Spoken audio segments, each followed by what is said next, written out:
সবচেয়ে বেশি ভালোবাসেন, মহব্বত করেন আমাদেরকে আমাদের রব। কে ভালোবাসে আমাদেরকে? আল্লাহ ছাড়া আসলে ভালোটা বাসেই বাকে। আমরা যে পবিত্র সম্পর্কের কথাও বললাম, এই যে স্বামী স্ত্রীর সম্পর্ক, স্বামী স্ত্রীর মধ্যে মহব্বত, পবিত্র সম্পর্ক, এটা হালাল বৈধ। আল্লাহ পাক বৈধতা দিয়েছেন, কারণ আমাদের প্রবৃত্তির চাহিদা আছে। এই চাহিদা পূরণের জন্য আল্লাহ পাক আমাদেরকে হালালভাবে বিয়ে করতে বলেছেন। সমাজ বিয়েটাকে কঠিন করে ফেললো আর জেনাটাকে সহজ করে ফেললো। বিয়ে কঠিন হয়ে গেল, এরা এখন বিয়ে করতে পারবে না চাইলে। 21 বছর না 20 বছর বয়স হলে সে বিয়ে করতে পারবে না। 20 বছর একটা ছেলে আগামীকাল এই তথাকথিত ভালোবাসা দিবস পালন করতে পারবে, জেনা করতে পারবে। কেউ বলার কিছু নাই, কেউ বলার নাই, কেউ দেখার নাই।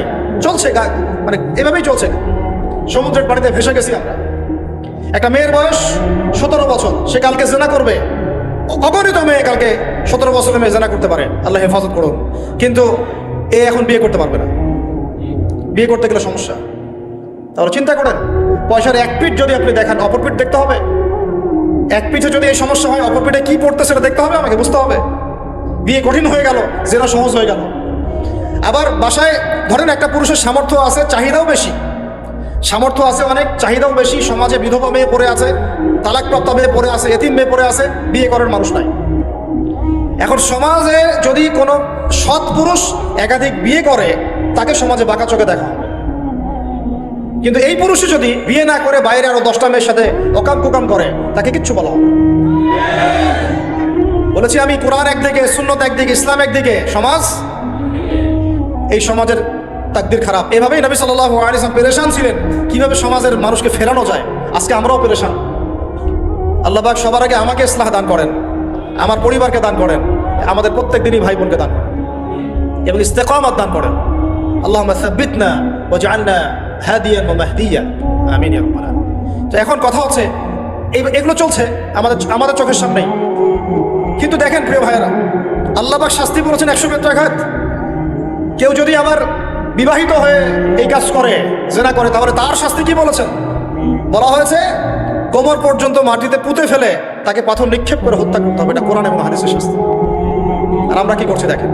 আমি 2টা হাদিস বলি আপনাদেরকে, শুনেন, ইয়াংরা শুনেন। এই 2টা হাদিস আজকে ভুলবেন না। আলোচনা অনেক লম্বা হচ্ছে তো অনেক কিছু ভুলে যেতে পারে, এই 2টা হাদিস ভুলেন। একটা হচ্ছে 3 জন ব্যক্তি একবার একটা গুহায় আটকা পড়ছে।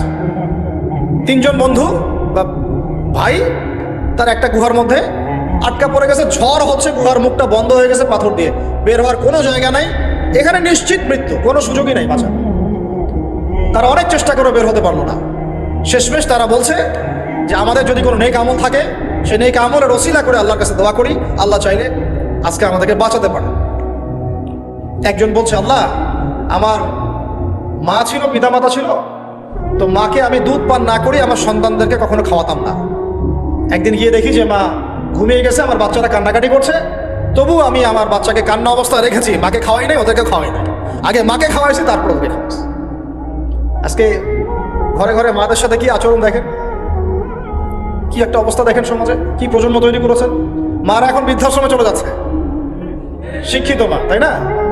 মায়ের পায়ের নিচে আপনার জান্নাত। আর এটাও একটা ব্যাপার, যে মায়েরা আবার হাজরা আলাইহিস সালামের মতো হবেন না, যে মায়েরা সারা আলাইহিস সালামের মতো হবেন না, আয়েশা খাদিজা রাদিয়াল্লাহু আনহুমা তাদের মতো হবেন না, তো আপনাদের গর্ভ থেকে তো এর চেয়ে ভালো সন্তান আশা করা যায় না। সমস্যা সব দিকেই আছে না? তো ও এই দোয়া করার সাথে সাথে একটু সরে গেল, আল্লাহর পক্ষ থেকে এই পাথরটা একটু সরে গেল, সুবহানাল্লাহ। কিন্তু বের হওয়ার জন্য এনাফ না। এরপরে আরেকজন দোয়া করছে যে আল্লাহ, আমার একজন কর্মচারী ছিল, টাকা পাইতো আমার কাছে কিছু, তো সে একদিন বেতন না নিয়ে চলে গেছে। টাকাটা দিয়ে আমি কিছু পশু কিনেছি, মানে গবাদি পশু। এই গবাদি পশু 2টা থেকে 4টা, 4টা থেকে 8টা হতে হতে অনেকগুলো হয়েছে। একদিন অনেক দিন পর সে আসছে, এসে বলছে আমার টাকা দাও। সে বলছে যে এই সবগুলো পশু তোমার, নিয়ে যাও। তুমি কি ইয়ার্কি ফাইজলামি করতেছো আমার সাথে? আমার টাকা আমাকে দাও। না, ইয়ার্কি ফাইজলামি করতেছে না, এটা তোমার টাকা দিয়ে কেনা ছিল, সবগুলো বংশবৃদ্ধি হতে হতে আজকে এই অবস্থা হচ্ছে। আল্লাহ, তোমার সন্তুষ্টির জন্য যদি এই কাজ করে থাকে, আল্লাহ আজকে আমাকে এই বিপদ থেকে বাঁচাও। পাহাড়ের মুখ থেকে পাথরটা একটু সরে গেল, বের হওয়ার জন্য যথেষ্ট না। 3য় ব্যক্তি, আমি এইটাই বলতে যাচ্ছিলাম, ইয়াংরা শুনেন ভালো করে। 3য় ব্যক্তি সেজদায় পড়ে আল্লাহকে বলছে, হাত তুলে আল্লাহকে বলছে, আল্লাহ, আমার একজন খুব সুন্দরী চাচাতো বোন ছিল, কাজিন, আমি তাকে পাইতে চাইতাম, বুঝেন না? পাইতে চাইতাম মানে কি? তাকে পেতে চাইতাম, অফার করতাম, সে রাজি হয় না হয় না হয় না। একদিন সে বলল যে 100 স্বর্ণমুদ্রা দিতে পারলে আমি রাজি,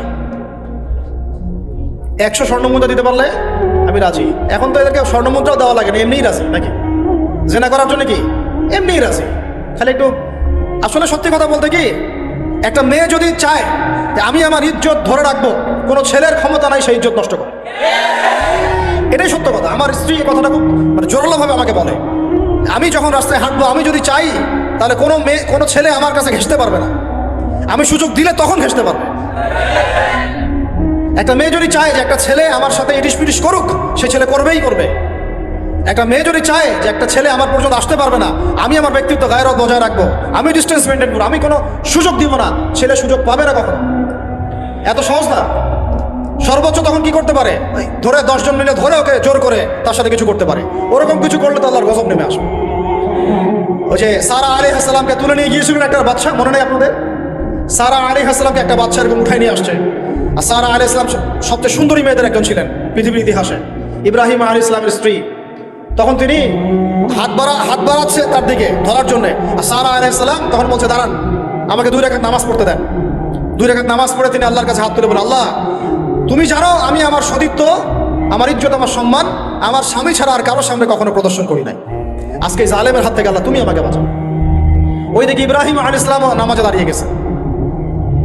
ওই জালেম বাদশা যখনই হাত বাড়ায়, হাত অবশ হয়ে যায়, মাথা ঘুরে পড়ে যায়। 3বার 4বার চেষ্টা করেছে, তারপর পারে নাই। শেষে বলেছে, তোমরা আমার কাছে কাকে নিয়ে আসছো, নিয়ে যাও আমার সামনে থেকে। পরে উল্টা হাজরা আলাইহিস সালামকে হাদিয়া সহ দিয়ে পাঠাই দিয়েছে। একটা মেয়ে চাইলে তার ইজ্জত সম্মান এভাবে রক্ষা করতে পারে। তোমরা জেনায় ছেলেরা লিপ্ত করেছে কারণ তোমরা চেয়েছো বলেই করতে পারছো। তুমি ফিতনা না ছড়াতা, তুমি বেহায়ের মতো বাইরে বের না হতা, তুমি তোমার চুল খোলা না রাখতা, তুমি তোমার পোশাক ঠিক রাখতা, তোমার কথা ঠিক রাখতা, তোমার কথার মধ্যে মানে শক্তি রাখতা, মিষ্টি মিষ্টি প্রলোভন দিতা না, বাইকের পিছনে বসতা না, চটপটে ফুচকা খাইতা না, এখানে ওখানে আড্ডা মারতা না, কোনো ছেলে তোমার কাছে আসতে পারতো না। তোমরা এই কাজ করেছো, ছেলে আসতে পেরেছে। আপনারা তো কিছু হইলে ছেলেদেরকেই দোষ দেন। ছেলেরা তো এমনি আকর্ষিত হবেই। আমি একজন ছেলে হিসেবে বলতেছি, এটা না তো বিষয়টা। একটা ছেলের ফিতরত এটা, যে তার কাছে সবচেয়ে সুন্দর মনে হবে একটা মেয়েকে। এটা একটা ছেলের ফিতরত, স্বভাব ধর্ম, এটা চুম্বকের মতো আকর্ষণ করবে। আর এর উপর যখন আপনি এটাকে ফ্রি অ্যাক্সেস করে দিবেন, লাইসেন্স করে দিবেন, বেপর্দায় বের হবে, গায়ের জামা কাপড়ও ঠিক নাই, হ্যাঁ, তারপর কথাবার্তা মিষ্টি মিষ্টি প্রলোভিত টানতেছে, সিডিউস করতেছে, তখন তো একটা ছেলে মানে মিসগাইডেড হইতেই পারে, স্বাভাবিক। ছেলেরও দোষ আছে, কিন্তু অবশ্যই এখানে মেয়েরও দোষ আছে। আমরা তো অনেক সময় ঢাকা শহরে দেখি রাত 10টা 12টা বাজতেছে, আমরা মাহফিল করে যাচ্ছি, কোনোদিন বাসায় ফিরতে 1টা 2টা 3টাও বাজে। রাত 3টার সময় ছেলে মেয়ে বাইকে করে ঘুরতেছে ঢাকা শহরে। ওই মেয়েটার কি বাসায় বাবা নাই, ভাই নাই, কোনো স্বামী বা কেউ নাই, মাহরম কেউ নাই? তো আমরা সুযোগ দিচ্ছি বলেই তো আমাদের ঘর পর্যন্ত ঢুকতে পারছে। সবার আগে মেয়েদেরকে শক্ত হইতে হবে। আর মেয়ের বাবা যারা, আমি তো নিজেও মেয়ের বাবা, আমরা বাচ্চাদের সাথে সময় কাটাই আর ভাবি যা কী যে হবে ভবিষ্যতে আল্লাহ ভালো জানে। কিভাবে মেয়েকে মানুষ করবো, কিভাবে সতীত্ব রক্ষা করবে আমাদের মেয়েরা। যা চলতেছে অনেক মাদ্রাসার মেয়ে পর্যন্ত নষ্ট হয়ে গেছে। আপনারা জানেন না তো, আমরা জানি কথা। মাদ্রাসায় পড়ুয়া বহু মেয়ে নষ্ট হয়ে গেছে। যতদিন পর্যন্ত এদের হাতে মোবাইল ফোন ছিল না, ইজ্জত ঠিক ছিল। মোবাইল ফোনটা যখনই ঢুকেছে, ইজ্জত নষ্ট হয়ে গেছে বহু মেয়ের। আমি এরকম জানি, বলতে চাচ্ছি না। যাই হোক, ওই জায়গায় আসেন, ওই ছেলেটা তখন 100 স্বর্ণমুদ্রা অর্জন করেছে, কষ্ট করে আর্ন করেছে। যে আপনাদেরকে বলে যে নিজের পায়ে দাঁড়াও, তারপরে তোমার সাথে রাজি। সে অনেক কষ্ট করে 100 স্বর্ণমুদ্রা অর্জন করে মেয়ের কাছে গিয়েছে। চাচাতো বোনকে বলেছে যে স্বর্ণমুদ্রা নাও, এখন বলো তুমি রাজি না। সে মেয়ে বলছে হ্যাঁ ঠিক আছে। তো এখন দুজনের মধ্যে যা হওয়ার তাই হচ্ছে, অ্যাডাল্ট, আপনারা সবাই বোঝেন। কিন্তু এখন মূল যে কাজটা, স্বামী স্ত্রীর যে মূল মিলন, এই মিলনটা করার জন্যে সেই ছেলেটা বসছে। হাদিসের মধ্যে আসছে এভাবে, 2 পায়ের মাঝখানে বসে পড়ছে ছেলেটা, এখনই জাস্ট শুরু করবে। তখন ওই মেয়েটা বলে উঠছে যে হে আল্লাহর বান্দা, আল্লাহকে ভয় করো, আমি আমার সতীত্ব কখনো নষ্ট করি নাই, তুমি আল্লাহকে ভয় করো। এই কথাটা যখনই বলছে, তখন ওই ছেলের মনের মধ্যে এমনভাবে একটা রিয়াকশন জন্ম নিয়েছে, আল্লাহর পক্ষ থেকে এমন একটা নূর আর হেদায়েত চলে আসছে, ওই অবস্থা থেকে ছেলেটা উঠে চলে গেছে এবং স্বর্ণমুদ্রাও দিয়ে দিচ্ছে, যে স্বর্ণমুদ্রাও আমার দরকার। যা এবার সেই গুহার মধ্যে বন্দী অবস্থায় আল্লাহর কাছে হাত তুলে দোয়া করতেছে, আল্লাহ তুমি যদি জানো ওই কাজটা আমি তোমার সন্তুষ্টির জন্য করেছিলাম, আজকে আমাকে এই সাক্ষাৎ এই মৌতের হাত থেকে বাঁচাও। সাথে সাথে এই পাথর সরে গেছে। এই হাদিসটা আমি এই কারণে বললাম, যদি আপনি আমি জিনা থেকে বেঁচে থাকতে পারি ইনশাআল্লাহ তাআলা আল্লাহ পাক সাক্ষাৎ মৃত্যুর মতো এই আযাব থেকেও বিপদ থেকেও আল্লাহ বাঁচাতে পারে। এটা একটা হাদিস, সবাই মনে রাখবেন। দ্বিতীয় একটা বলি, এটা আমাদের সব বিবাহিতদের জন্য। আজকে তো বিবাহিতরাও অভাব নাই, আর আমি আশ্চর্য হয়ে যাই যে বিবাহিত একটা ছেলে, বিবাহিত একটা পুরুষ তার স্ত্রীকে এভাবে বেহায়ার মতো কিভাবে সবার সামনে শো করতে পারে। বিয়ে আপনি করলেন, মোহর আপনি দিলেন, সম্পদ আপনার, তার সতীত্ব আপনার, তার সম্ভ্রম আপনার, আপনি নিজে কেন ওকে এভাবে সবার সামনে উত্থাপন করতেছেন? টিকিট আপনি কাটলেন, সিনেমা সবাই দেখবে, ব্যাপারটা এরকম। কি অবস্থা! আবার কোন কোন ঘরে দেখা যায় স্বামীরা কন্ট্রোল করতে চাচ্ছে, কিন্তু মেয়ে বা স্ত্রী কন্ট্রোলে থাকতে চায় না। স্বামীকে বলো তুমি বেশি হুজুর হয়ে গেছো, বেশি বেশি হুজুর হয়ে গেছো। এই যুগে এগুলো চলে, এটা আধুনিকতার মডার্ন যুগ। এই করতে করতে আমাদের সমাজে পরকীয়া ছড়ায় পড়ছে। এখন এই পরকীয়া বলতে গিয়ে হাদিসটার কথা মাথায় আসছে।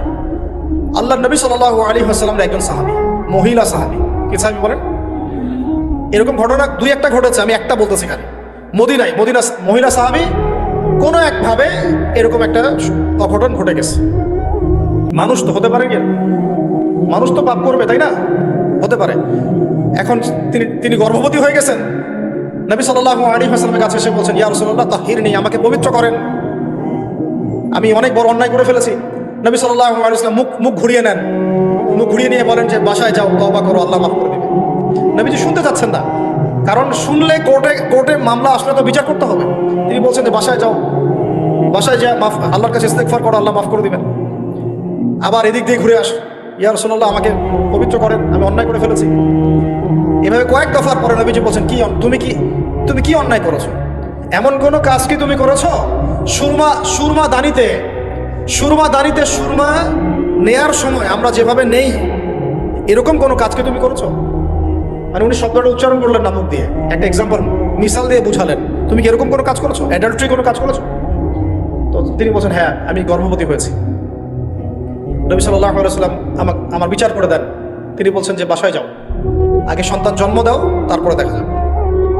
সন্তান জন্ম হলো, সেই মহিলা আবার এসেছেন সাহাবী, ইয়া রাসূলুল্লাহ আমার বিচার করে দেন। বলছেন সন্তান জন্ম হয়েছে, হ্যাঁ। এখন সন্তান কি করে? দুধ পান করে। দুধ পান করাও, 2 বছর দুধ পান করাও, তারপরে বিচার করো। 2 বছর দুধ পান করা শেষ, সন্তান এখন শক্ত খাবার খেতে পারে। কোলে করে সন্তানকে নিয়ে আসছেন। নবী সাল্লাল্লাহু আলাইহি ওয়াসাল্লামকে বলছেন যে ইয়া রাসূলুল্লাহ, এই যে আমার বাচ্চা দেখেন খেতে পারে, এখন একে আমার বিচার করে দেন। দেখেন তাদের পরকালের কনসেপ্টটা কেমন ছিল, তাদের পরকালের চেতনা কেমন ছিল। এবার নবী সাল্লাল্লাহু আলাইহি ওয়াসাল্লাম বলেন, তোমাদের মধ্যে কে আছো এই বাচ্চার দায়িত্ব নিতে পারো? একজন আনসারী সাহাবী বলছেন আমি। বাচ্চা তার কোলে দিলেন, দিয়ে বলেন এই তাকে নিয়ে যাও, নিয়ে গিয়ে অমুক জায়গায় নিয়ে তাকে রজম করো। কি করো? রজম মানে কি ভাই? কোমর পর্যন্ত মাটিতে গেঁথে দিয়ে পাথর নিক্ষেপ করে, এই রজম করতে গিয়ে তার গা থেকে রক্ত ফিনকি বের হয়ে কোনো একজন সাহাবীর, সম্ভবত খালিদ ইবনে ওয়ালিদ রাদিয়াল্লাহু আনহুর জুব্বার মধ্যে গিয়ে লেগেছে। তো তিনি কিছুটা তাচ্ছিল্যের স্বরে একটা বাক্য প্রয়োগ করেছেন, এটা কেমন? হ্যাঁ, মানে কিছু বলেন নাই, জাস্ট একটা রিয়াকশন দিয়েছেন যে নবী সাল্লাল্লাহু আলাইহি ওয়াসাল্লাম এই কথাটাই বলতে চাচ্ছি আমি। তিনি বলেছেন, হে খালিদ, তুমি থামো, তুমি তাকে এভাবে করো না, আন্ডারস্টিমেট করো না। এই নারী এই অপরাধ করার পরে যে পরিমাণ ইস্তেগফার করেছে, আল্লাহর কাছে তওবা করেছে, তার একার তওবা যদি মদিনাবাসীর মধ্যে ভাগ করে দেওয়া হয় তাও কম হবে। এই ঘটনা একটা ঘটেছে, আরেকজন সাহাবীর সাথে ঘটনা ঘটেছে, পুরুষ সাহাবী। নবীজি বলেছেন, তোমরা তাকে তাচ্ছিল্য করো না, কারণ আমি দেখছি সে এখন জান্নাতে সাঁতার কাটতেছে। আর আমরা এই যে পরকীয়া, দেখেন পরকীয়া করলে, পরকীয়ার মাধ্যমে কেউ যদি ব্যভিচার করে ফেলে, নাউযুবিল্লাহ, তাহলে এই পৃথিবীতে বাঁচার অধিকারটা সে হারায় ফেলে। পৃথিবীতে কি হয়? বাঁচার অধিকারটা সে হারায় ফেলে। ঠিক কেউ যদি সমকামিতা করে, এই পৃথিবীতে বাঁচার অধিকারটা সে হারায় ফেলে। নবীজি স্ট্রেট বলেছেন, ফাকতুলুল ফাইলা ওয়াল মাফউলা বিহি, যে করবে যার সাথে করা হবে দুটাকেই হত্যা করে ফেলো। কেউ যদি ধর্ষণ করে, বাঁচার অধিকারটা হারায় ফেলে। কিছু পাপ আছে যেগুলো করলে তওবা ইস্তেগফার করা যায়, আল্লাহ হয়তো মাফও করে দিবেন, কিন্তু পৃথিবীতে বাঁচার অধিকারটা মানুষ হারায় ফেলে। এইটাকে আমরা এইভাবে প্রমোট করতেছি। এখন কে এগুলো নিয়ে ফিকির করে? এখন মনে করে যেটা তো আধুনিকতা। অনেকে ওয়াইফ একটা শব্দ আছে ওয়াইফ সুইপিং, একজনের ওয়াইফকে আরেকজনকে দিবে, ওর ওয়াইফকে সে নিবে, রাত কাটাবে। নাউজুবিল্লাহ। এটা পশ্চিমা সভ্যতা থেকে আসতেছে, জানেন? চোখ কান খোলা রাখেন। আমরা নিজেরা অনেক বক ধার্মিক সাজার চেষ্টা করতেছি, কিন্তু সমাজটা নষ্ট হয়ে যাচ্ছে। এটাকে সংস্কার করার দায়িত্ব আমাদের। এর উপরে তো আবার বাণিজ্য আছে, মানে এটা তো বাণিজ্যিক একটা প্ল্যাটফর্ম হয়ে গেল। যত বেশি বড় বাণিজ্য করো, এটা উপলক্ষে অমুক ছাড়, এইটা উপলক্ষে তমুক, এইটা উপলক্ষে অমুক নাটক, এটা উপলক্ষে অমুক গান, এই উপলক্ষে অমুক সিরিয়াল, এই উপলক্ষে অমুক টেলিফিল্ম। এই যে বাণিজ্য, এগুলো কিন্তু কর্পোরেট জগতে যারা থাকে, এই কর্পোরেট সেকশনে মানুষের একটা বাণিজ্য, একটা দিবসকে উৎসব কেন্দ্র করে বিশাল একটা বাণিজ্য করে আপনার ইমান আমার কোথায় যায়, যাক, ওর পকেটে টাকা আসলে। আল্লাহ রাব্বুল আলামিন আমাদের সবাইকে এই চলমান জাহেলিয়াতগুলোর বাস্তবতা বোঝার তৌফিক দান। অনেক কথা ভাই, বলতে গেলে অনেক কথা, আর একদিনের কথা বলবো। আমরা দোয়া করি আল্লাহ পাক কক্সবাজার এলাকায় এমন একটা দিনের মার্কাজ আমাদেরকে করার তৌফিক দান করেন, যেখান থেকে ইনশাআল্লাহ দিনের আলো পুরা কক্সবাজার সহ পাহাড়ি পার্বত্য এলাকা ছড়িয়ে পড়বে। সমাজ সংস্কার না করতে পারলে আমরা বাঁচতে পারবো। আপনাদের মতো যাদের সামর্থ্য আছে, কেউ জমি দিয়ে হলে সাহায্য করেন, কারো যদি সামর্থ্য থাকে অর্থ দিয়ে হেল্প করেন, কারো বুদ্ধি আছে বুদ্ধি দিয়ে পরামর্শ দিয়ে সহযোগিতা করেন। দিনের স্বার্থে, আল্লাহর জন্য, তার রাসূলের দিনকে টিকিয়ে রাখার স্বার্থে, সমাজের জাহিলিয়াতগুলো দূর করার স্বার্থে দিনই মার্কাজগুলো প্রতিষ্ঠা করার কোনো বিকল্প নেই। অযথা একদিনের মাহফিল দিয়ে আমি আসলাম চলে গেলাম, 1 বছর আপনার সাথে আমার দেখা নাই, দিয়ে আপনি সমাজ সংস্কার করতে পারবেন না। এভাবে দিন কায়েম হয় না। ইকামতে দিন অনেক কঠিন বিষয়। প্রত্যেক দিন প্রত্যেক রাতের মেহনতের উপর দাঁড়ায় থাকবে ইনশাআল্লাহ। আল্লাহ পাক আমাদেরকে এই বেহায়া দিবসকে বর্জন করার তৌফিক দান। এই পশ্চিমাদের ফাঁদ থেকে আল্লাহ আমাদেরকে বাঁচায় রাখে। আল্লাহ রাব্বুল আলামিন আমাদের সবাইকে যেন এই জেনা, ব্যভিচার, পরকিয়া, তারপরে সুদ, মাদক, সমকামিতা, ট্রান্সজেন্ডার, এই সমস্ত ফিতনা থেকে আল্লাহ আমাদেরকে হেফাজত করেন। আমাদের যুবক যুবতীদেরকে আল্লাহ পাক খাস করে এই চলমানে জাহিলিয়াতগুলো থেকে হেফাজত করেন। প্রত্যেক পরিবারের কর্তা সতর্ক হয়ে যান। প্রত্যেক পরিবারের যে ভাই আছেন, যে বাবা আছেন, সতর্ক হয়ে যান। আপনার পরিবারটাকে আপনি শক্ত হাতে দমন করেন, কঠোরভাবে। দেখবেন ইনশাআল্লাহ অ্যাটলিস্ট আপনার ঘরটা পবিত্র রাখেন। সবাই যার যার পরিবারের দায়িত্ব নেই, ইনশাআল্লাহ দেখবেন সমাজ ঠিক হয়ে গেছে। ইনশাআল্লাহ আমার স্ত্রীকে আমি এসব করতে দিব না, ওর ক্ষমতা আছে করবে, করলে ওকে আমি তালাক দিয়ে রেখে দেব, শেষ, সোজা কথা। ও আমরা এইভাবেই কথা বলি বাসায়, এক কথায় চলবে, এক কথায় উঠবে, এক কথায় বসবে, দ্বিতীয় কথা যেন বলতে না হয়। একদিন একটা ইস্যু নিয়ে মানে ঝগড়া তুল কালাম হয়ে গেল না, আমি রাগ কন্ট্রোল করতে পারলাম না। বলছিলাম যে হাত মোজা ভালো করে পড়তে। হাত কথা বলার সময় দেখেন, যদি আমি হাতে উঁচু করি দেখা যায় এতটুকু। আমি বাসায় গিয়ে বলছিলাম যে হাত মোজা খুব ভালো করে এই পর্যন্ত পড়তে। এইটুক নিয়ে মনে হয় আমি 10 মিনিট ঝাড়ি দিচ্ছি, মানে বকা দিচ্ছি আর কি। একদম মাথা নিচু করে শুনছে, একটা কথা বলে। আমি আমার পরিবারকে ঠিক করলে কেন আমার মানে স্ত্রী বাইরে যাবে, কিভাবে যাবে? আমি বলতেছি না যে সে বাইরে যাইতে পারবে না, প্রয়োজনে তার প্রয়োজন পূরণ করতে পারবে না, এমন তো না বিষয়টা। বেপর্দা এভাবে যাবে কেন? বেপর্দায় ফিতনার মধ্যে কেন যাবে? আমার মেয়ে, আমি জন্ম দিলাম, আমি বড় করতেছি, আমি খাওয়াই, মানে আমি খাওয়াই বলতে মানে কি, আমরা উপার্জন করে আমরাই খেতে খাওয়াই নাকি? আমরা ওসিলা না রিজিকের, আমরা কামাই রোজগার করে নিয়ে আসি। আমি খাওয়াই বলতে বোঝাচ্ছি আমরা কামাই রোজগার করে নিয়ে আসি, আমাদের ভালোবাসা দিই, মহব্বত করি, তিলে তিলে আদর মহব্বত দিয়ে বড় করি। আমার মেয়ে কেমন করে বাইরে যায়? কেমন করে বাইরে যায়? কোন সাহসে যাব? আমি বাবা হয়ে বেঁচে থাকতেও কিভাবে যাইতে পারি? গেলে ওকে একদম খাওয়ার বন্ধ করে দিবেন। আমার ছেলে বালে ঘুরছে, নামাজে যাবে না কেন? যাবে না কেন? যদি না যায় আমি ওর খাওয়া বন্ধ করে দিব। শাসন করতে হবে সবসময়, কিন্তু মিষ্টি কথা চিরা ভিজে না। আল্লাহ পাক কোরআনের মধ্যে হেদায়েত দিতে উৎসাহিত করেছেন, এখানেই আবার আইনগুলো নাজিল করেছেন। মানে সবসময় মানুষকে দাওয়াত দিয়ে বুঝিয়ে সুঝিয়ে কাজ হয় না, মাঝে মাঝে পিটানো লাগে না? শাসন লাগে না? লাগে। তো আমরা যদি আমাদের পরিবারের মেয়েদেরকে নিয়ন্ত্রণ করতে পারি, ছেলেদেরকে নিয়ন্ত্রণ করতে পারি, দেখবেন আস্তে আস্তে ইনশাআল্লাহ এটা কমে গেছে। আর যদি এভাবেই গা ছাড়া দিয়ে দেন, বলেছি বেশি দিন লাগবে না, আর 10টা বছর পরে নাউজুবিল্লাহ আমরা আশ্রয় চাই আল্লাহর কাছে, এমনটা যেন না হয়। দেখবেন যে এটা এমন হারে বেড়ে গেছে যে ঘরে ঘরে সমকামিতা ঢুকে যাইতে পারে। নাউজুবিল্লাহ। এই তাদাদ, এই সংখ্যা দিন দিন বাড়তেছে। আপনাদের শহরে, আপনাদের এই অনেক এই যে এখানে আমি অনেক মাহফিল করেছি, অনেকেই আমাকে চিরকুট দিয়েছিলেন যে ভাই এখানে সমকামিতা বেড়ে যাচ্ছে, এই বিষয়ে কিছু বললেন। চিন্তা করেন, ভিতরে এগুলো চলতেছে, হোটেলে চলতেছে। আপনারা ভালো মানুষে যে বসে থাকলে হবে না। এত ভালো মানুষ হতে আল্লাহ পাক বলেন নাই। আল্লাহ পাক বলেছেন সৎ কাজে আদেশ করো, অসৎ কাজে কি করো? নিষেধ করো। এবং আপনি আপনার জায়গায় আল্লাহ বিরোধী কোনো কিছুকে প্রশ্রয় দিবেন না। ব্যাস, সরকার কোথায় যায় যাক, প্রশাসন কি করে করুক, ওটা আমার দেখার দরকার নেই। আমি আমার জায়গা থেকে আল্লাহ এবং রাসূলের বিরুদ্ধে কোনো কাজ করব। সিম্পল। এই যে ইতিহাসটা ওরা জানতো না, সেন্ট ভ্যালেন্টাইন্স ইতিহাসটা ওরা কি জানে? এই যে কত সালে এটা বাংলাদেশে আসছে ওরা আসলে জানে? কে নিয়ে আসলো? দেখেন, ওটার বললামই, ওটা আনার পরে জেনা, ব্যভিচার, ফ্রি মিক্সিং, বাণিজ্য সব বেড়ে গেল। এটাকে কেন্দ্র করে কর্পোরেটরা এখন বাণিজ্য করতেছে। শুধুমাত্র এই দিবসে শুনেন, আর এগুলো বলতে চাইনি, আমি বলতে বাধ্য হচ্ছি, শুধুমাত্র এই দিবসে কোটি কোটি টাকার কন্ডম বিক্রি হয়, জানেন? এটা শুধু শুধু কয়েকটা কান্ট্রির পরিসংখ্যান। সারা বিশ্বের পরিসংখ্যান দিলে তো আপনার চোখ কপালে উঠে যাবে। কি হচ্ছে আর কি হচ্ছে? যেখানে আল্লাহ রাব্বুল আলামিন বলছেন চোখ নিচু করো, কাছেও যেও না, ওটা তো কোরআনে পড়ে থাকলোই, ওটাকে লঙ্ঘন করে জেনা হচ্ছে, ব্যভিচার হচ্ছে, অবৈধ সম্পর্ক হচ্ছে, প্রচুর ধর্ষণ হবে কালকে। আর ধর্ষণ হলে আমি বলবো শুধু ছেলেটা দায়ী না, মেয়েরাও দায়ী আছে। তোমাকে মাহরাম ছাড়া কে বের হইতে বলছে? মাহরাম ছাড়া একটা মেয়ের হজ ফরজ না। মনে করেন আপনার ঘরে একজন মহিলা আছেন যার মাহরাম নাই, তার উপর হজই ফরজ হয় নাই। তো মাহরাম ছাড়া যার হজই ফরজ হয় না, তাকে মাহরাম ছাড়া এইভাবে হোটেলে একটা ছেলের সাথে বাইকে যেতে কে বলছে? বলেন, মাহরাম ছাড়া একটা মেয়ের সফর জায়েজ নাই, হজও জায়েজ নাই, হজ করার দরকারই নাই, সে ঘরে থাকবে, ওইটাই তার জন্য বেশি গুরুত্বপূর্ণ, ওটাই হুকুম আল্লাহ পাকের।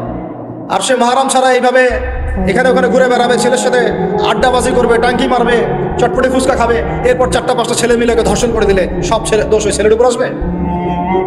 আমার তো মন চাই যে প্রথমে আগে এই মেয়েগুলোকে শায়েস্তা করি। হ্যাঁ, ছেলেগুলোকে তো করবোই, আগে মেয়েগুলোকে করি। শুধুমাত্র ওয়াজ নসিহত করে কাজ হবে না, সবাইকে কঠোর হতে হবে। আপনি আমাকে বলেন তো দেখি, আপনার মেয়ে কোন একটা ছেলের সাথে অবৈধ সম্পর্ক করেছে, আপনি কি এটা মেনে নেবেন? আপনারা যে কেউ হন, এখানে অনেক প্রশাসনের ভাই আছেন আমি জানি, ঊর্ধ্বতন কর্মকর্তাও আছে এখানে, এখানে আমার লেকচার রেকর্ড হচ্ছে, এটা আমি জানি। আর আপনি আমাকে বলেন বা আপনার সিনিয়রদেরকে বলান এই কথাগুলো মেসেজ পৌঁছান, তাদের ঘরে যদি তাদের মেয়ে কোনো ছেলের সাথে অবৈধ সম্পর্ক করে, তারা কি মেনে নিবে? তাদের মেয়েকে যদি কেউ ধর্ষণ করে, তারা কি মেনে নিবে? আপনার ছেলেটা যদি সমকামী হয়, আপনি কি মেনে নেবেন? আপনার বাসায় যদি কালকে একটা ছেলে এসে বলে যে আপনার মেয়ে এসে বলে যে বাবা আমি ওকে ভালোবাসি, ওর সাথে বিয়ে করার আগেই আমি যৌন সম্পর্ক করে ফেলছি, আপনি কি মেনে নেবেন? আপনি যদি জানতে পারেন কালকে আপনার মেয়ে গর্ভবতী হয়ে গেছে, আপনি কি মেনে নেবেন? আপনি যদি জানেন কালকে আপনার ছেলে আপনাকে এসে বলছে বাবা আমি একটা ছেলেকে নিয়ে আসছি, ও ছেলেটা আসলে বাইরে ছেলে, ভিতরে মেয়ে, তাই আমরা বিয়ে করে ফেলছি, আপনি কি মেনে নেবেন? তো এটা নবী সাল্লাল্লাহু আলাইহি ওয়াসাল্লামের ফিলোসফি ছিল। একজন সাহাবী এসে বলেছিলেন ইয়া রাসূলুল্লাহ আমি ইসলামের সব মানতে প্রস্তুত আছি, খালি আমাকে জিনা করার অনুমতি দেন না। সাহাবীরা রাগ হয়ে গেছেন, এই কার সাথে কি কথা বলো? বেয়াদবি করতে নবী সাল্লাল্লাহু আলাইহি ওয়াসাল্লাম বলেন দাঁড়াও, দেখো তাকে ছাড়ো, আমি বুঝাচ্ছি। নবীজি তখন বললেন দেখো তুমি যে প্রস্তাবটা আমাকে দিলা, ইসলামের সব তোমার ভালো লাগে কিন্তু জিনা করতে চাচ্ছ, এখন বলো তো দেখি তোমার মায়ের সাথে কেউ যদি এমন করে তুমি কি রাজি হবা? সে বলছে না। তোমার খালার সাথে করলে না, তোমার বোনের সাথে না, তোমার স্ত্রীর সাথে না, তাহলে যেটা তুমি অন্যের ক্ষেত্রে চাচ্ছ না, পছন্দ করো না, সেটা কেন তুমি তোমার ক্ষেত্রে চাচ্ছ? এভাবে চিন্তা করলে আমাদের আর কথা বলার দরকার আছে?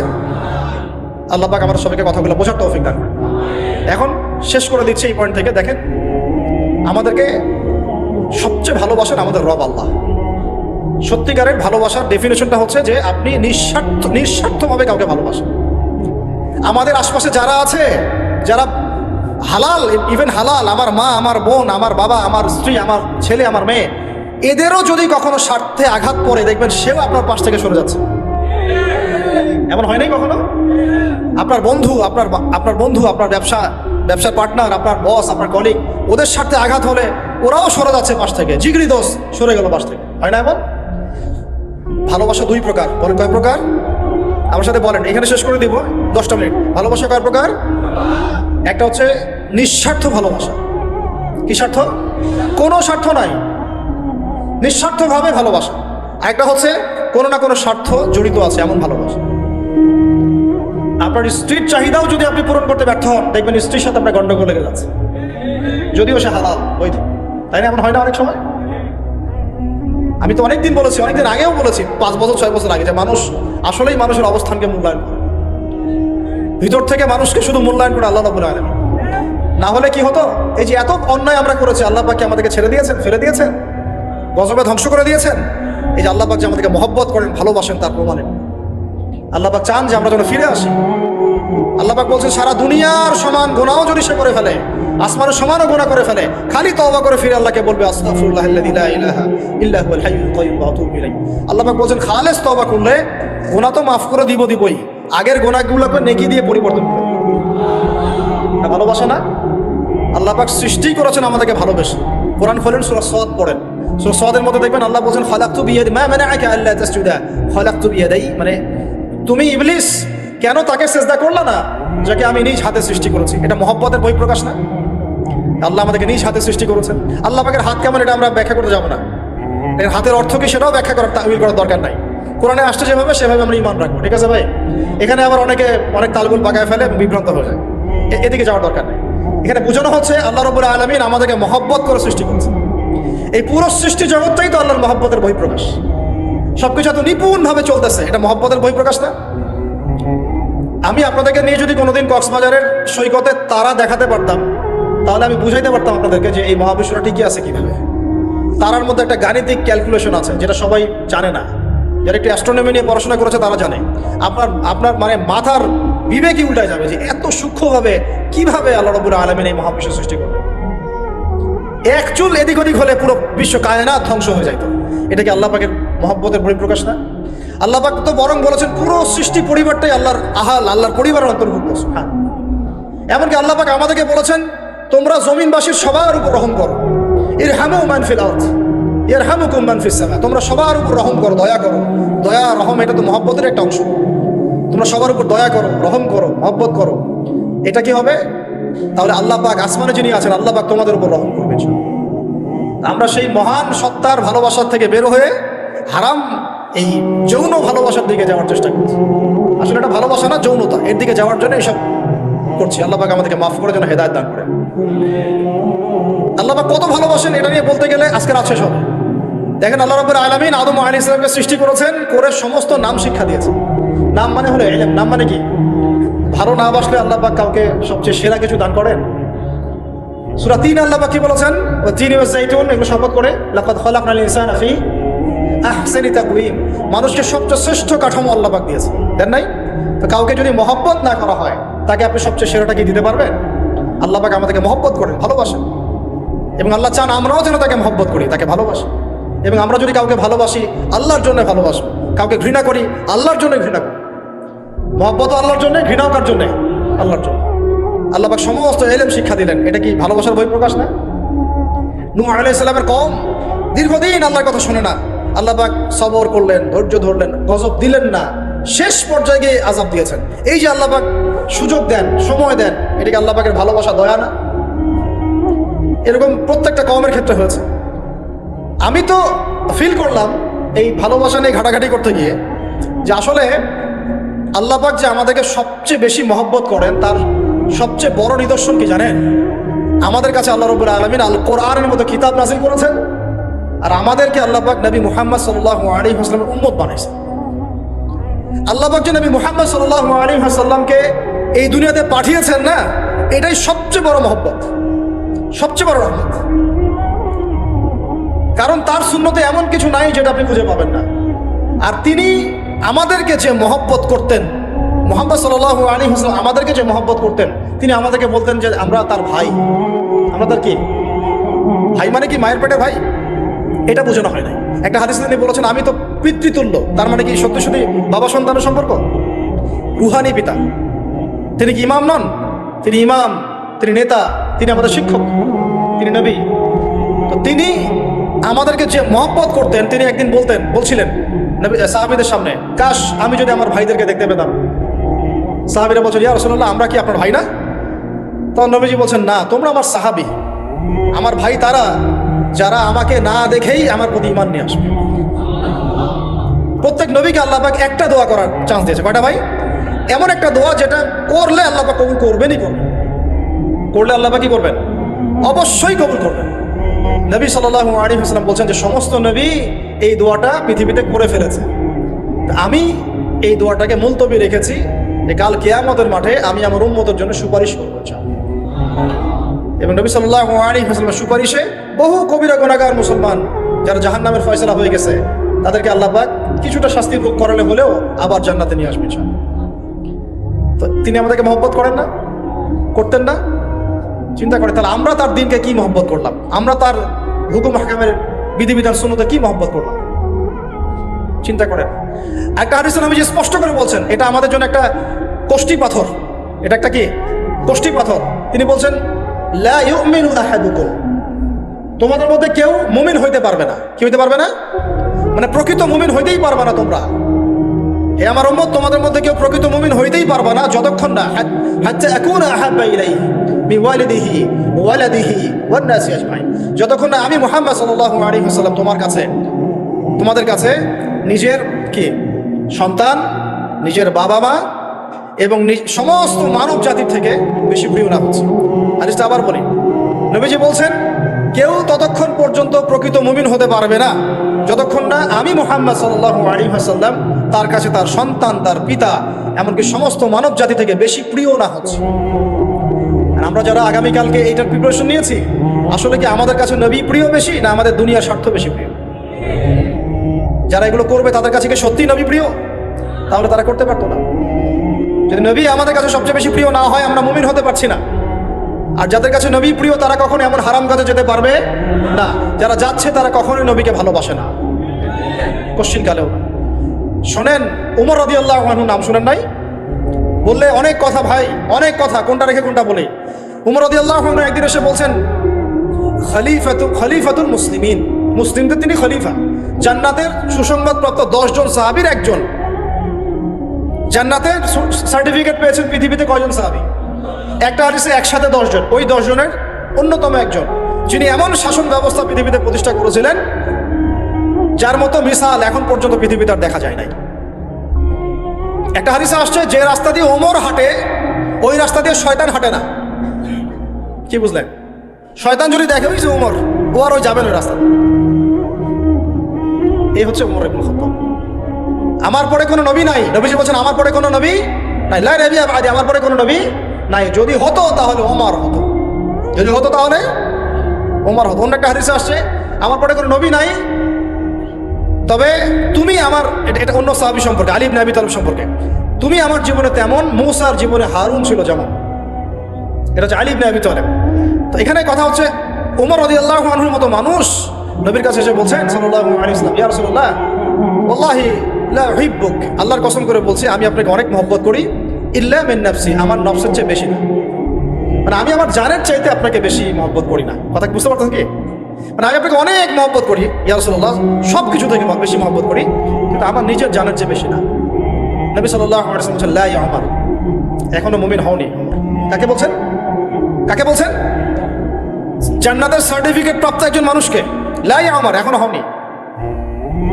তখন নবী সাল্লাল্লাহু আলাইহি ওয়াসাল্লামকে তিনি একটু পরে আবার বলছেন ইয়া রাসূলুল্লাহ ওয়াল্লাহি আলান, এখন লা হাব্বা ইলাইয়া মিন কুল্লি শাই হাত্তা মিন নাফসি, এখন থেকে আপনি আমার কাছে সবচেয়ে বেশি প্রিয় সব কিছু থেকে, এমনকি আমার নফসের থেকেও বেশি প্রিয়। তখন নবীজি বলছেন আলান ইয়া উমর, এখন উমর, এখন তুমি মুমিন হলে। তাহলে যারা আমরা নবীর সুন্নতের খেলাফ এইসব অপসংস্কৃতি, নোংরামি, জেনা, ব্যভিচার, কনসার্ট, নাটক, সিনেমা, পরকিয়া, এইসব তথাকথিত ভালোবাসা দিবস, এই জেনা দিবসগুলো পালন করছি, আমরা কি আসলেই নবীকে ভালোবাসি? আমরা কি সত্যি আল্লাহকে ভালোবাসি? আল্লাহ পাক আমাদেরকে বোঝার তৌফিক দান করে না, জাহিলিয়াত থেকে ফিরে আসার তৌফিক দান করে। এরকম প্রচুর ঘটনা।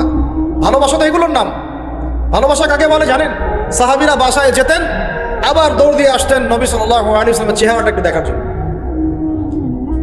এটা নাম ভালোবাসা। আপনারা যদি উমরা করতে যান, হজ করতে যান, দেখবেন বারবার আপনার নবীর রওজায় গিয়ে সালাম দিতে মন চাইবে, যে আরেকবার দেখা করে আসি, আরেকটু দেখা করে আসি, আরেকবার সালাম দিয়ে আসি। ভালোবাসা কোনো স্বার্থ আছে এখানে? নবী সাল্লাল্লাহু আলাইহি ওয়াসাল্লাম কি আমাদের কাছে কোনো স্বার্থ দাবি করেছেন? আল্লাহ করেছেন? এগুলো ভালোবাসা। এই ভালোবাসা হলো প্রকৃত ভালোবাসা। আর এগুলো যেটা চলছে এটা হচ্ছে যৌনতা। এগুলো কি চলছে? যৌনতা। ভালোবাসার নাম দিয়েছে এখন যৌনতা। এগুলো ভালোবাসা না, এগুলো পাশবিকতা, প্রবৃত্তি দাসত্ব। প্রবৃত্তি মানে মন যা চাই তাই করতে চাচ্ছে। আপনার মন চাইছে একটা মেয়ের সাথে রাত কাটাবেন, এটাকে আপনি ভালোবাসা নাম দিলেন, কিন্তু এটা হচ্ছে ভালোবাসা। এটা কি প্রবৃত্তি? পশুত্ব, দাসত্ব, পশুত্বের দাসত্ব করছে। আল্লাহ পাক আমাদেরকে কথাগুলো বোঝার তৌফিক দান। এরকম সাহাবীরা কত ত্যাগ করেছেন। তালহা রাদিয়াল্লাহু আনহু নাম শোনেন না অনেকেই। নবী সাল্লাল্লাহু আলাইহি ওয়াসাল্লাম উহুদ যুদ্ধের দিন সংকটময় একটা অবস্থায় ছিলেন। তালহা রাদিয়াল্লাহু আনহু একা নবী সাল্লাল্লাহু আলাইহি ওয়াসাল্লামকে ঢাল হিসেবে পিঠ পেতে দিয়ে আসেন, উনার দিকে কোনো তীর যেন আসতে না পারে। শেষে দেখা গেল তার গায়ের মধ্যে 40 থেকে 50টা তরোয়ারের আঘাত আছে, তীরের খোঁচা আছে, বর্ষার খোঁচা আছে। এই অবস্থায় তিনি নবীকে কাঁধের মধ্যে নিয়ে উহুদ পাহাড়ে উঠেছেন নবীকে সেভ করার জন্য। এটা ভালোবাসা। এটা কি? কোন স্বার্থে? কিসের স্বার্থে? দুনিয়ার স্বার্থে? জান্নাতের স্বার্থে। একজন সাহাবী বাড়ি নির্মাণ করেছেন, তো নবী সাল্লাল্লাহু আলাইহি ওয়াসাল্লাম দেখে একটু খালি মানে হয় না, তুমি কে, কার বাড়ি এটা? বললেন আচ্ছা অমুক সাহাবীর বাড়ি। নবীজি একটু ভ্রু কুঞ্চিত করলেন, পছন্দ করলেন না, কিছু মুখে বলেন নাই, মুখে কিছু বলেন নাই, খালি একটু অসন্তুষ্ট হয়েছেন, এক্সপ্রেশন দেখতে বোঝা যাচ্ছে। তখন ওই সাহাবীকে জানানো হলো, তোমার বাসার সামন দিয়ে তো আল্লাহ নবী সেদিন হেঁটে গেলেন, তারপর আমার বাসা দেখে, তোমার বাসা দেখে আল্লাহ নবী সাল্লাল্লাহু আলাইহি ওয়াসাল্লাম তো অসন্তুষ্টি প্রকাশ করেছেন, মুখে কিছু বলেন নাই, এক্সপ্রেশন ছিল একটু অসন্তুষ্টি। 3 দিনের মধ্যে সে বাড়ি ভেঙে গুড়িয়ে দিয়েছে। যেই বাসা দেখে আল্লাহ নবী সন্তুষ্ট হন, আমি বাসা রাখবোই না। ভালোবাসা কিসের জন্যে? কার জন্যে? কার স্বার্থে বলেন? আল্লাহর জন্যে, জান্নাতের জন্য, আল্লাহর স্বার্থে, আল্লাহর জন্য। কতগুলো বলে শেষ করবো আপনাদেরকে। সাদ বিন আবি ওয়াক্কাস রাদিয়াল্লাহু আনহু উহুদ যুদ্ধের দিন এইরকম করে তীর নিক্ষেপ করছেন। আল্লাহ নবী বলছেন, ইয়া সাদ, হে সাদ, তীর ছুড়ো, তোমার জন্য আমার পিতামাতা কুরবান হোক। আশপাশে 9 জন ছিল, তার মধ্যে একজন করে শহীদ হতে শেষে 2 জন বেঁচে থাকলো, সাদ বিন আবি ওয়াক্কাস, তালহা বিন উবাইদুল্লাহ রাদিয়াল্লাহু আনহু। এগুলো তারা কেন করেছেন? ভালোবাসার জন্যে। ভালোবাসা এগুলোর নাম। কতগুলো বলে শেষ করবো আপনাদেরকে, বলেন। নবী সাল্লাল্লাহু আলাইহি ওয়াসাল্লামের কাছে একজন সাহাবী আসেন ইসলাম কবুল করতে এসে হাতের মধ্যে কিছু বালা, আংটি থাকে না, এগুলো ছিল। এগুলো খুলে ফেলে দিয়েছেন নবী সাল্লাল্লাহু আলাইহি ওয়াসাল্লাম, খুলে ফেলে দিয়েছেন। তো একটা খুব দামি সোনার আংটি ছিল।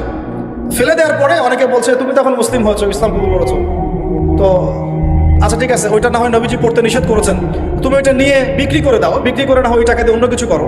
উনি বলছেন, কখনো না, আমার হাত থেকে আল্লাহ নবী খুলে একটা জিনিস ফেলে দিয়েছেন, আমি সেটা আবার নিতে যাবো? কিসের জন্য এগুলা? এটা ভালোবাসা, মহব্বত। আল্লাহ পাক এটাই কোরআনে বলছেন যে, কুল, হে নবী আপনি বলে দিন, ইন কুনতুম তুহিব্বুন আল্লাহ, তোমরা যদি আল্লাহকে মহব্বত করেই থাকো, আল্লাহকে সত্যিকার অর্থে ভালোবেসেই থাকো, ভালোবাসা দাবি করেই থাকো, ফাত্তাবিউনি, তাহলে নবীর আনুগত্য করো, ইউহিব্বুকুমুল্লাহ, তখন আল্লাহ তোমাদেরকে ভালোবাসবেন, ওয়া ইয়াগফির লাকুম যুনুবাকুম, তোমাদের সব গুনাহ আল্লাহ মাফ করে দিবেন, আল্লাহু গফুরুর রহিম। এই হলো ভালোবাসা। ভালোবাসা মানে কি? ভালোবাসা মানে হচ্ছে আস-সামউ ওয়াত তাআ, আমি নবী এবং আল্লাহ এবং তার রাসূলের কথা শুনবো এবং আনুগত্য করবো, শুনবো এবং এর নাম ভালোবাসা। শুনবো, আনুগত্য করবো, তাহলে আমরা কি শুনবো, কি আনুগত্য করবো? আমাদেরকে প্রথমে কোরআন পড়তে হবে, কোরআনের অনুবাদ জানতে হবে, কোরআন অনুযায়ী জীবন করতে হবে, 5 ওয়াক্ত নামাজ পড়বো ইনশাআল্লাহ, হালাল খাবো, যাকাত দিব, রমজানে সওম রাখবো, নবীর সুন্নাহ অনুযায়ী জীবনযাপন করবো, এবং সুন্নাহ বিরোধী, কোরআন বিরোধী, ইসলাম বিরোধী কোনো কাজে আমি লিপ্ত হব। এই তো ভালোবাসা। এই ভালোবাসা যদি বহিঃপ্রকাশ ঘটাতে আমরা ব্যর্থ হই, নিজেও ধ্বংস হব, পরিবারও ধ্বংস হবে, আমাদের পরের প্রজন্মও ধ্বংস হবে, সমাজও ধ্বংস হবে।